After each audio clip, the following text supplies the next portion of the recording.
Wonderful. Well, good morning, everybody. It is just about morning. We have three very experienced people here on the platform to talk on the subject of personalization driving the modern retail experience, what's right about it, what's wrong about it, and I think with some pretty good tips and hints that you will pick up on the way. You see the panelists that we have here, just a few more details about them. Marcus Hemsley is the creative director of the Fountain Partnership, founder of as well. It's a multi-global Google award-winning digital marketing agency, and Marcus takes a forensic approach to digital marketing, making sure that the campaigns are driven by fact and not by fluff. Clients include Roman Originals, Roseland Furniture, and Casio watches, plus one or two others we can't mention amongst the Silicon Valley giants. And then we have James Davey in the middle here, who's Managing Director of Digital Blueprint. It's a board-level marketing and multi-channel operation with over 20 years experience, which James has developing and implementing marketing and digital strategies for retailers and brands such as Bremont Watches, New Look, and B&Q. And finally, we have Dickon Doe, who is the a vice president at Capgemini. His career has been spent transforming businesses using big data and advanced analytics to deliver brilliant customer outcomes, it says here. And his brand experience includes British Airways, HSBC, and dunnhumby. So let's quickly kick off. We're going to do about 20 minutes, and then there'll be a chance for you to ask any questions if you want to. And first of all, personalization was once, I think, accepted to be very special, as indeed the name implies. Has it now become so commonplace that it's in danger of being taken for granted and even ignored by the consumer because there is simply so much of it? James, you first.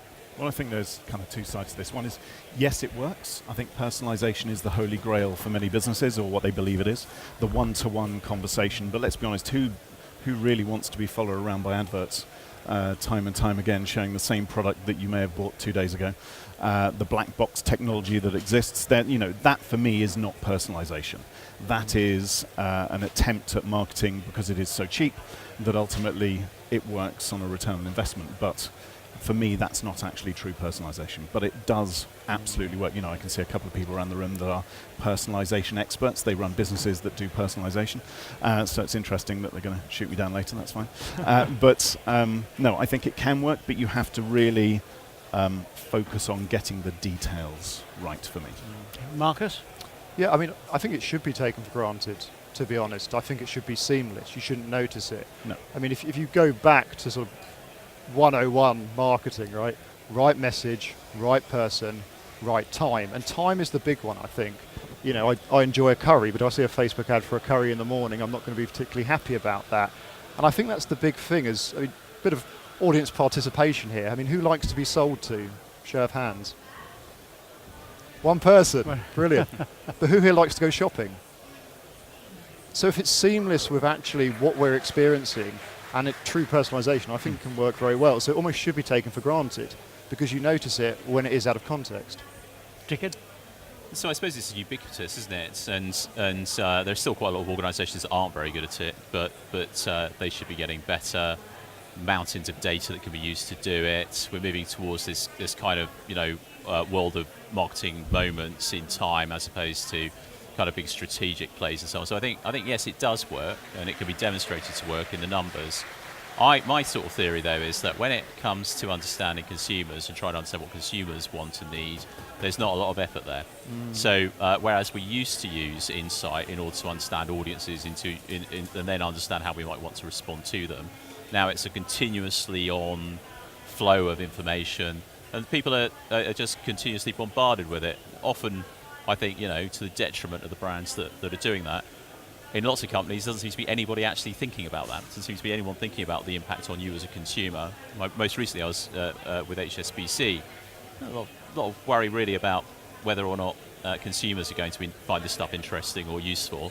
It's stuff that we would like to see because we'd like them to buy it, not whether it's something particularly useful for them at that moment in time. Is that down to laziness on the part of retailers? No, I think it's down to the speed of change, actually. So James has got dozens and dozens and dozens of applications that you can plug into Shopify, for instance. You can decide tomorrow that you're going to change your model, but there isn't always a lot of strategy around what you're going to plug in, why you're going to use it, and how that actually changes the customer experience. And I think that's the problem. We've got to come up a bit from, the immediacy, which has to happen, to a bit more strategic thinking around how we're going to get there. Okay. I think there's a question there around, actually, I think personalisation exists, but I don't think it's actually personal yet. I think I actually slightly disagree on the laziness piece, because I think having been a marketeer and actually possibly have been occasionally lazy in terms of implementation, but no, it's far too easy because the media is so cheap. I come back to that point of, if the ROI is there, you don't dig as deep as you possibly should. So therefore, you're not actually making it personal to the user. But I think you're right, things are changing so fast. And actually what I am seeing in the industry is more businesses starting to, I'll see it around here, the AI thing is kind of out in the wild. I don't think AI truly exists, but there is a piece of It does algorithm. Here. It does AI here. here There's apparently, lots James, of so yeah. Excel spreadsheets with stuff underneath. No, that's a bit blasé. But there is a little bit about digging into that speed of change can make that change for retail. Tell me, how easy is it to recognize the point at which personalization becomes really intrusive? I mean, what are the businesses where personalization works best? And are there any where it actually ought to be avoided completely? Is that one to me, yeah? Yeah. Yeah, I mean, obviously where it works well is retail. I mean, Amazon, I think, lots of people have accepted that, Amazon personalise what we do. We're all very loyal to Amazon. Well, there was a brilliant tweet that went viral a few months ago about someone who bought a toilet seat from Amazon and then was followed by toilet seats. And it was something along the lines of, "Dear Amazon, I bought this toilet seat because I needed a new toilet seat. I don't desire toilet seats, I don't have a toilet seat fetish. Please stop following me around." But some of us like a nice gallery of toilet seats in our living room. Well, you speak for yourself, James. And actually, if Amazon knew that about you, and followed you around, then that is true personalisation. I think Marcus over there from Spoon Guru talked about actually yesterday of hyper-personalisation, that a lot of people saying they're doing personalisation, but it's just segmentation, it's basic segmentation. Yeah. And it goes back to the other piece about marketeers being lazy. I mean, quite frankly, a lot of them are. They don't want to actually really focus on the details, look at the outcomes, draw out good funnels. A lot of them actually just want to just bombard people because actually it's a little bit easier to do that. Yeah, James? And we are still in its infancy. Let's be honest, e-commerce is still, everyone says that, e-commerce is killing the high street. It's still only 18% of transactions in 2018. So, there is something to be said. E-commerce is still in the UK quite an infant. And for us to start understanding the data behind it, there's a whole new world of people that have to come into the market to actually help build that premise. Someone told me yesterday from one of the startups across the way, 25,000 data science jobs are unfulfilled in Europe. And that is what is going to have to be fulfilled in order for us to actually understand how, algorithmic kind of processing and machine learning can deliver personalization, because it has to come to, as Marcus said, one-to-one hyper-personalization for it to be truly real. Yeah, is my kind of perception. I think that's where we are at the minute. You've got a whole sort of conflict in marketing of madmen versus maths men. The madmen of old, like the big ideas and the branding, but actually we need the maths men in to actually get the personalization to work. And there's sort of a conflict between the two, which actually is why you get things like even with Amazon toilet seat following people around when they don't need it. And I mean, are there any where personalization works really, really well? I mean, where you can put a big tick in the box and say, this is fantastic, and this is any particular area of retail where it would work particularly well? I think until we get to one-to-one, there's still a long way to go. Do you know what I mean? And I think it's that timing piece as well.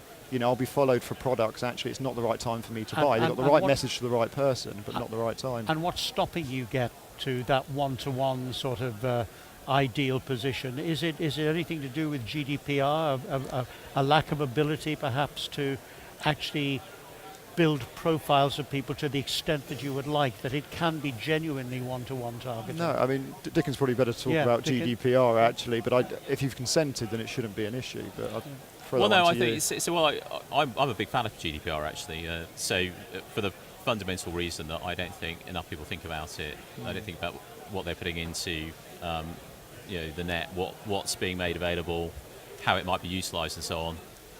I think it's a good example of information being used poorly, though. So I get a lot of things. So a couple of us on this panel are from Norwich, just by the by.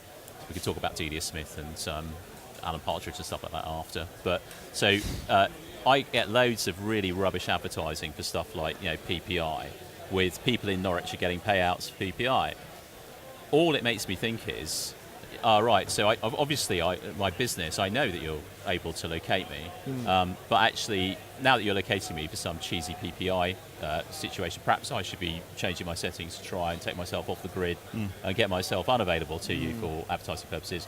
That has an impact on everybody that's trying to locate me for quite reasonable purposes, and so on as well. So I think there are plenty of examples of it going wrong. And in terms of going wrong, my other thought would be, and as an analytics sort of guy, you might be surprised to hear me say this, but it's when it becomes an experience. That's where most of it goes wrong, actually. Yeah. So we got the facts, but we've got to turn that into something that people actually want to consume. I bought a bike recently. I bought it from Evans. I really like Evans. Their customer service in store is fabulous, that kind of thing. They bought a piece of French technology that's got scrolling ads based on things I've looked at on their website, and it pops up everywhere I go. I've now bought my bike and all my bits and pieces. But this scrolling of offers is incredibly distracting when I'm trying to read the news on the Guardian website of a morning. So there's just this continual scrolling. It's really bloody irritating. So I feel my brand relationship with that organisation is in decline.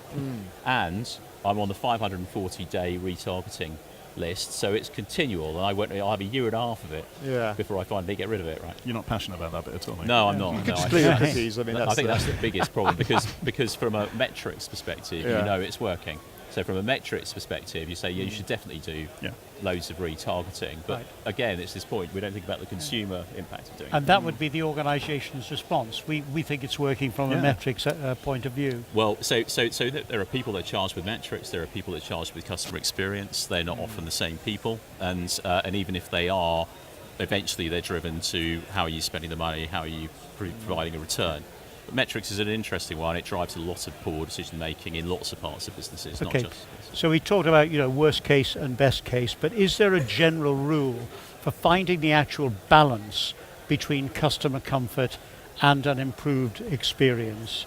You've talked about worst case for getting one-to-one wrong and the ideal scenario for getting it right. But how do you judge in each area of the retail sector what is the right balance between those two markets? What you measure you can improve. It goes back to the metrics, and it's just using the metrics in the right way. I mean, the market will tell you if you're advertising and the way you're personalising it is off. That's just how it's got to be. Unfortunately, you are going to have to upset a few people in various different types of tests. And then you're going to find that sweet spot. So it's going to have to be trial and error, unfortunately. But is that the point, though? So if it's a test and you upset a few people for a short amount of time during your test, yes, that's one thing. But just saying we're going 540 days and we're just going to pummel these guys into submission. I mean, the thing I love about the 540 days, most people don't know that. I think the default setting's 30 days, or on Google remarketing, I think it's 180 for Facebook.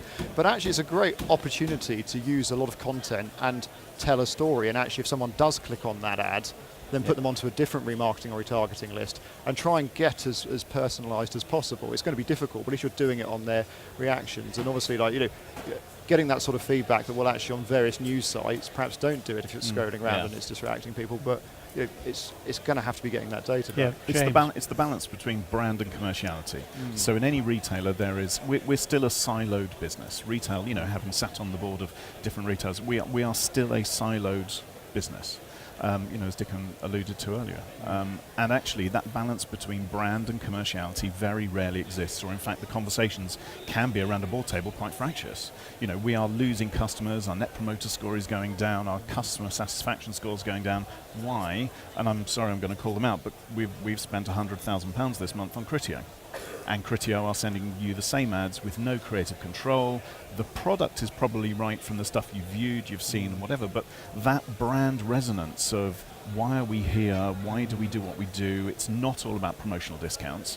John Lewis this morning have gone out with a fairly significant statement, which is, a big surprise to the market. And one of their key points is around the promotional nature of the marketplace, which we can't get away from. That is exactly the case.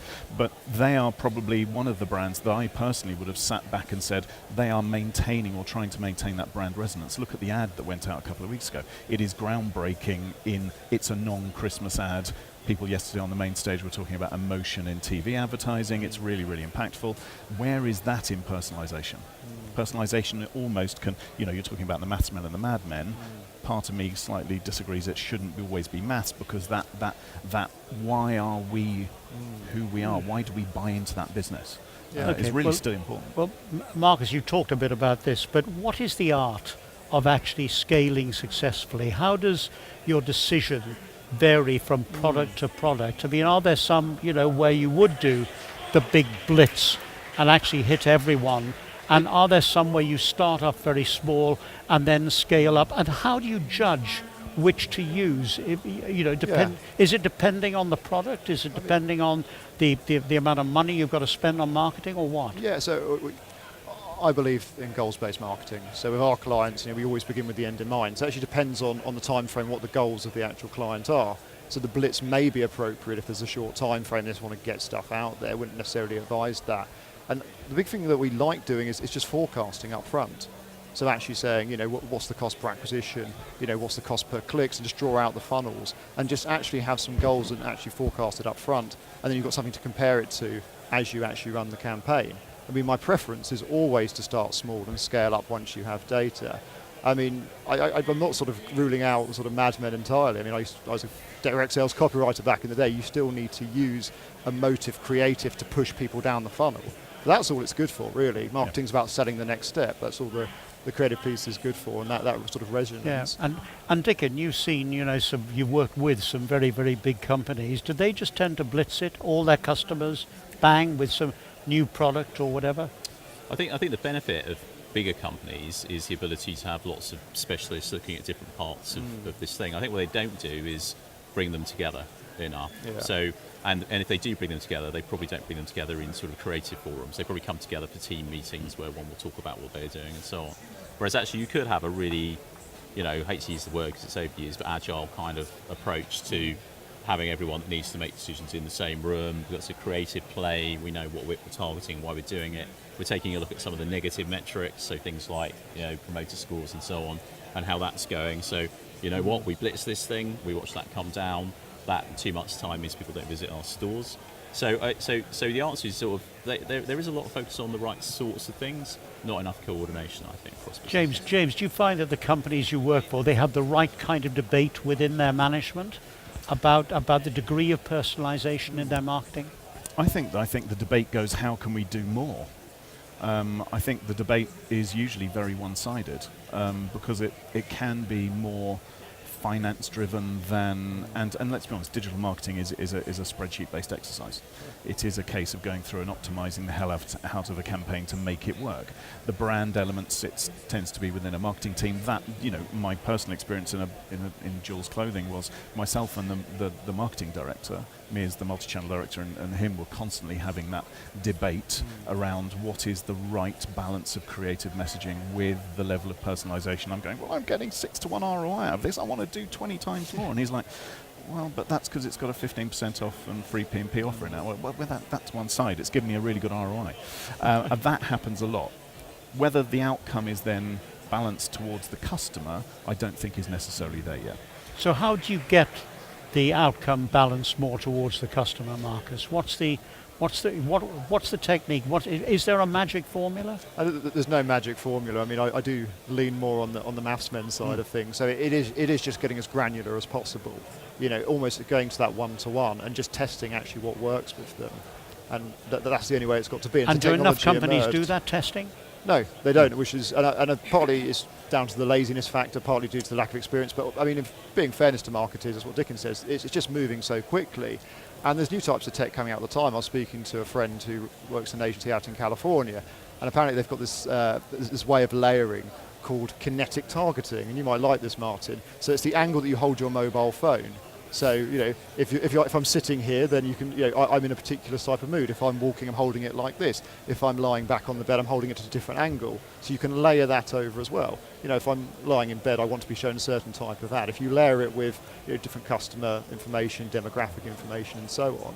I mean, we mentioned this before, and James is very sceptical. It sounds like I'm very sceptical. I mean, come on, is this just a crazy Californian thing? I'm just worried how many love honey ads I'm going to be presented lying in bed watching Netflix. But there's your wife watching then. Let's move on. Yes. No, but it does kinetic sit in the same thing as agile and disruptive and those kind of things. It's it may work definitely in some industries. But once again you just explore it, and I think you just move. You test it. If it works, it works. If it doesn't, it doesn't. And I think that's it. It's not a silver bullet, but it is that just believing to try and get to the hyper personalisation, to the one-to-one, to sort of stealing something from yes, Mark saying everyone is unique and trying to do that because it's right person, right message, right time, right emotional state. Let's get that involved as well. Yeah. It's really, and make it seamless to me as the consumer, because I won't feel alienated at that point. If it ticks all those boxes and it's really helping me, that's great. And I think perhaps the creative bit in there needs to be of value and of service rather than the bombarding piece of just repetition. So there are bits of the marketing mix where testing is now completely normal, isn't it? So A/B testing of different ad types and so on. 100%. But I worry about that because Sure, bring your mic up. Oh, sorry. Yeah. Is that better? Yep. Okay, great. So A/B testing of content on sites and so on. I worry about that though because that's the exact opposite of personalisation. That is, how do we make this the best average it can be for most people that are going to see it? But I think when you get to personalisation, the assumption is anything we can do to improve personalisation is good. Yes. And therefore we will just pump it in more and more and more and more of that to the point where you've lost control of what's going on down here. I was talking to a Google engineer a couple of years back who was saying they couldn't tell you how an ad appears on via their targeting kind of solutions. Yeah. They could not tell you why it was there. They could tell you all the processes it went through to get there and why it's probably a good outcome, and they can show the numbers to show that it gets clicked more often and that kind of thing. They don't know how it got there, but we got this going on all the time. We're feeding this funnel, this ever more sophisticated funnel with all kinds of stuff that seems to make sense, and we've got no real understanding what's going on down here. Yeah. No, I mean, arguably. Arguably, but I think ultimately you just go back to the bottom line and we just keep pushing that direction. Yeah, and but I hear what you're saying. Then you keep annoying me with ads that... But I'd argue I'm doing it wrong then. Yeah, that's the point. I think if you feel annoyed, then it's not personalised. Yeah, right. But there is that bit of cohort. So you've got the cluster, the cohort, the personal. Yeah. And actually, I think we're in that cohort piece of, if I can group a number of people together that within reason it makes sense on average to those people. Sure. As a retailer, I'm going to think effort, return, that's great. Yeah. The bit which I think we have to keep plugging away and challenging our boards, challenging our management is, right, I've got this amount of data now, give me the time and the effort to actually drill down and say, out of these cohorts, how can I now make it personal? Because the returns will be infinitesimal. They will be significantly better. Do we have, I talk about, large businesses designed a platform in the 80s, implemented it in the 90s, and it's too expensive to get out of in the noughties. But there is that bit of the great thing about today is there are loads of agile businesses that can plug into your systems to hopefully allow you to augment the data you have and start to say, how do I move from cohort to being personal? And I think that's asking the question of our businesses to give us the time and the ability to do that. I'm getting the impression from our conversation that actually most retailers are not actually properly prepared for delivering an engaging experience, whether it be in store or online. I mean, is that a fair judgment, or do you think that some are actually managing to do that, but for most there's still a long way to go? I think for me that comes back to Dickon's point about things are moving so quickly. The customer's perception of experience, that lowest common denominator of what you expect out of a brand is moving so quickly. You're a small business, you have a chain of 5 or 6 stores, people are imprinting the John Lewis experience, of which, to be quite honest, I still believe they do an incredible job. The likes of Shop Direct, for example, brilliant tailored customer communications. They spend a lot of time on personas and their innovation labs. Smaller businesses are being imprinted with that similar mindset that their customers expect that from them. Click and collect, next day delivery. So they're having to try and compete with that pace of change. Which means that they can't always look at that tiny level of detail. They don't have the headroom, the capacity, the budgets often to get down to the detail because they're trying to cope with that change in customer expectations. Yeah, definitely. Well, I was just going to say, so we talked about John Lewis partnership and their announcement this morning, and I haven't had a chance to really look into what they've been saying. But there is the suggestion that they're not keeping pace with this promotional kind of landscape. I think the other problem is there's so many pressures on businesses. I believe that if they've lost all of their profit, it's probably got more to do with the fact that middle class confidence in buying stuff has collapsed in the run up to Brexit. I can't prove that, but there's an awful lot of signs of it. I was in a car dealership the other day. My brother was buying a flash car and wanted me to go with him for his reveal and pickup sort of thing. Talking to the guy that was selling it, I said, I saw there was a bump in car sales last month. He said, don't believe it. There was a pickup in car sales. It's because everybody's trying to clear the lot so they can bring the new models in. Happens every year. It's got nothing to do with our sales in this business. It's Mercedes dealership. Nothing to do with that at all. We're not selling anything. So you know what I mean? There's so many things going on. So maybe what JLP are doing is absolutely right. They're just the wrong time in history to actually demonstrate some numbers at the end of the day that helps them to demonstrate that they did the right things in the first place. And they do try and get to that level of personalisation that they feel is right for that customer, even down to the curation of the brands that go in the store. Personalisation starts even at the fundamental level. Do we have the right product and the right and people in our business? All of us middle class people love them still. Yeah. We still go into their stores, shop in their Waitrose, right? Allegedly. Well, anyway.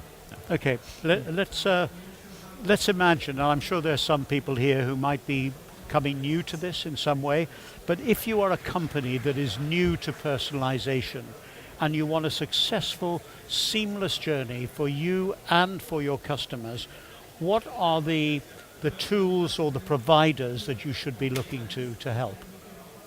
James. Okay, so I think there's a few in the market that ultimately I think are going in the right direction, and it won't be just one provider. So anyone who says they have a one-stop shop, me personally, I don't think that's necessarily the right answer. So you have, there are companies out there such as Nosto. They're a really strong recommendation business. The level of data they have around product and that customer demographic now allows them to move into, they've done Facebook remarketing using personalized product before. They are now starting to do on-site personalization. Rich relevance, classic business, it all comes around the recommendations piece. There are guys such as Ampliance. There's a really good bunch of guys here called Increasingly that actually do product bundling to drive up average order value. So for me, it's coming back to the core KPIs. Before you go and look for a provider, go back to your core KPIs and say, what is personalization to do? It's to drive the bottom line. It's to drive profit, not necessarily revenues. It's to drive average order value or lifetime value. Those are the three metrics for me that will change the demographic of the business. Through that, customer satisfaction and net promoter score can't be changed.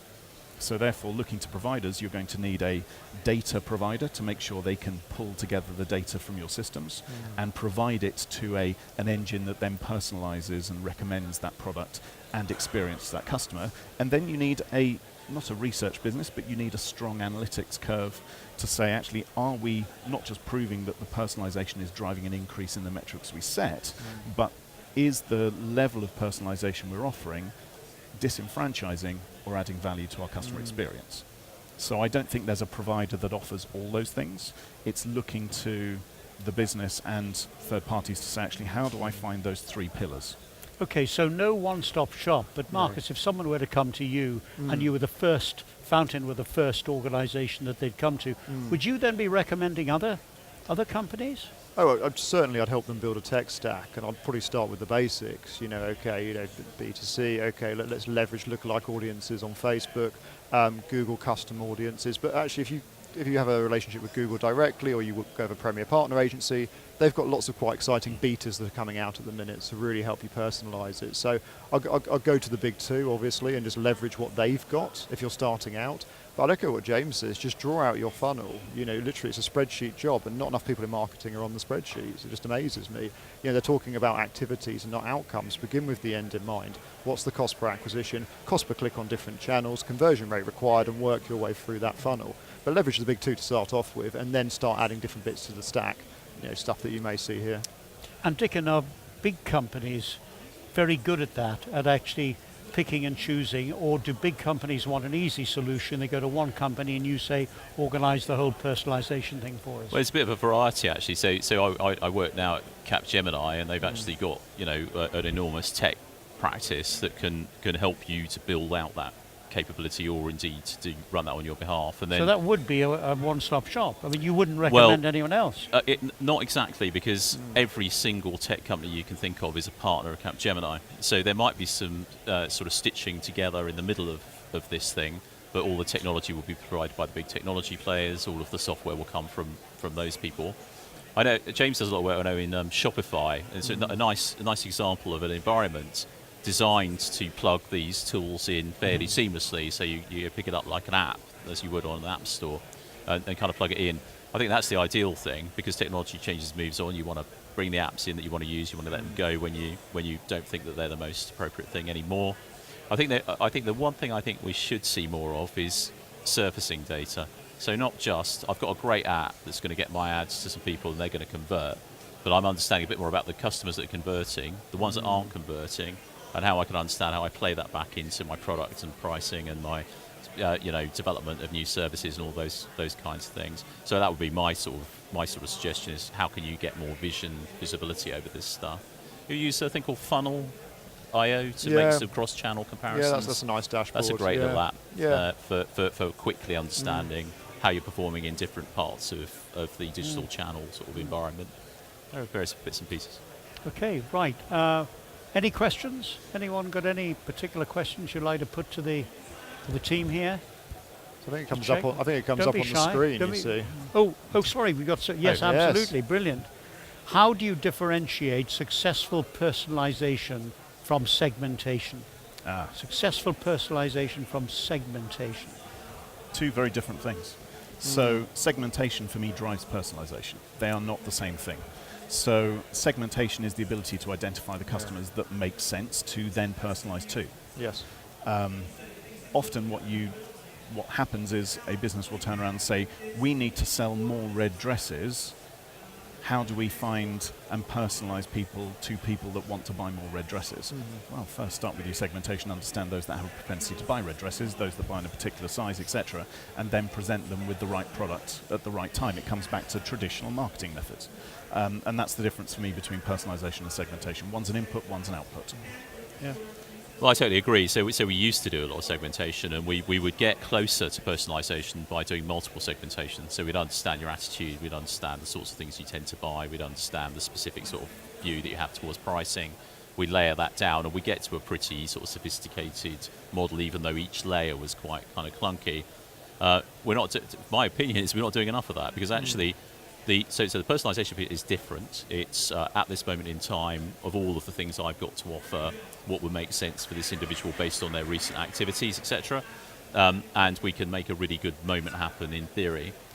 But at the top level, that segmentation was useful because it got the business thinking about the different core audiences and therefore how to go about being inventive on their behalf and so on. So they're different things, but I do think that we need to get a bit back to a point where we're doing some more strategic planning around what we're doing with the rest of the stack. Yeah, I mean, successful personalisation, I think just be ambitious, keep pushing to get to that one-to-one. And you might think, well, that's hard and we can't do it yet and so on, but just keep going. Keep leveraging the tech and believe it's possible, because if you don't, someone else, one of your competitors will, and they'll start taking market share. But I agree with what you guys say, that the segmentation drives the personalisation, so it's not an either or. Okay.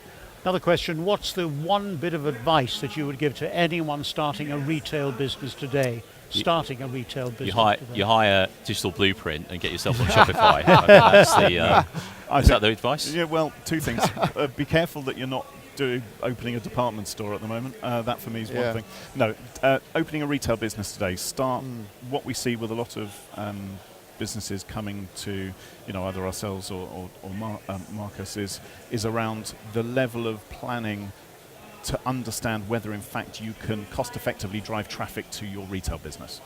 Because many businesses go into a funding round or a VC and say, we're going to get 180,000 customers in the next 12 months, and they haven't looked at cost per clicks, conversions and all that kind of stuff. Yeah, Marcus, what's involved in that planning?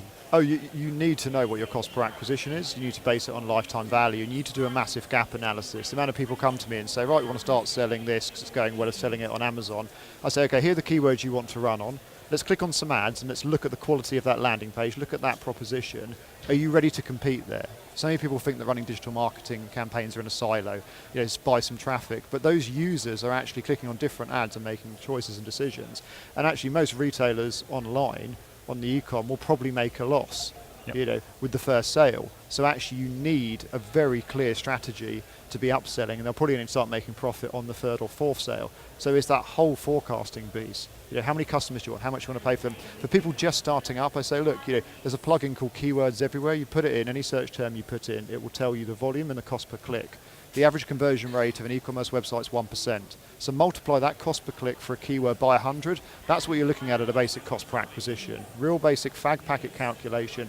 I showed that to some people when I started retail e-com, and they're like, wow, I don't want to pay that for a new customer. That's much more than my average order value. I said, okay, but that's where you're playing. Yeah. So you've got to take it very seriously. And too often they go to an agency who just says, yeah, we can do it, we can send some traffic, and they haven't forecast and they don't really care if it's going to work or not. They'll just take your money. So you have to be prepared right at the beginning to spend a lot of money in order to establish what your market is and what your audience is. And 1 out of 100 doesn't seem to be a lot, but that's the average. That's the average. Also, you see better e-commerce websites converting absolutely. at 5, right? But you're not going to start there. I mean, it'd be great if you could. Yeah. It's not necessarily spending a lot of money, but it's having a realistic plan and crunching the numbers and just saying, here's my cost per acquisition, here's the cost per click, and you can get that without spending any money at all. You can work that out. And here's the conversion rate required. And if it's more than 1 or 2%, it's going to, your cost per acquisition is too low. You're going to have to put it up to compete in the marketplace. Because there are people who have been selling these products already for 10 years and they're ahead of you. You need to catch up and have a more advanced strategy. So I'm being quite blunt because I see people all the time saying, oh, I'll set up an e-commerce website, I'll get some stock in, I'll send some traffic and see what happens. But there's a reason why so many small businesses fail. Do the planning up front. It doesn't cost anything apart from time. Yeah. Look, we've had a fascinating discussion and everyone came here to hear about advances in personalization, get some ideas on the development of personalization. Well, let me ask each of you to wrap up. What are the, in 1, 2, 3 sentences, what's the takeaway that you would like people to have from this discussion? Marcus, believe it's possible to go towards ultimate one-to-one or unique personalization. Just keep pushing towards that. But the big thing with all the stuff you're doing, optimization is about prioritization. Like the Pareto principle, we hear it a lot, the 80-20 rule, but it does apply in digital marketing and in retail and so on. So really work on nurturing and pushing great personalization, great content to your most profitable customers based on lifetime value. Get that and really focus on those guys and nurture them, because that'll be the quickest way to taking market share and growth. Okay. Dickon? I think it's sort of pull your head up. So you're sort of obsessed with the latest tech play and how that's rolling out for you and so on. Try and come back a little bit, do a bit of planning, see if you can get some data out of these solutions instead of just pumping content into them, and see if you can start to stitch that together into more of a coherent story about how you're going to achieve some goals at the end of the day. I don't think there's enough of that going on. I think there's an assumption that the tech is very smart, it will deliver results. That's all you need to know. And actually the tech gets sold on that basis, typically wrongly. So I think it's more pull back up. James, final word? 3 key things. KPIs, set them, plan. Second thing is be prepared for a long journey. Personalization is not a overnight success story. It is because customers change throughout the entire journey. You may have a customer at the beginning of your journey think one thing, they will have a completely different decision process with you later down the way. And the third thing is, do not be afraid to challenge your own business to say, we need more time and we need more detail to deliver what ultimately customers now expect. And we need to make sure that you as a business are comfortable that, as Dickon said, lift your head up. Yeah. Pay attention to what competitors are doing and really truly understand what the customer is expecting of you at that point you're delivering. Well, James, Marcus, Dickon, thanks very much indeed. I hope you found it a useful discussion. Thanks very much indeed. Thank you. Martin. Thank you.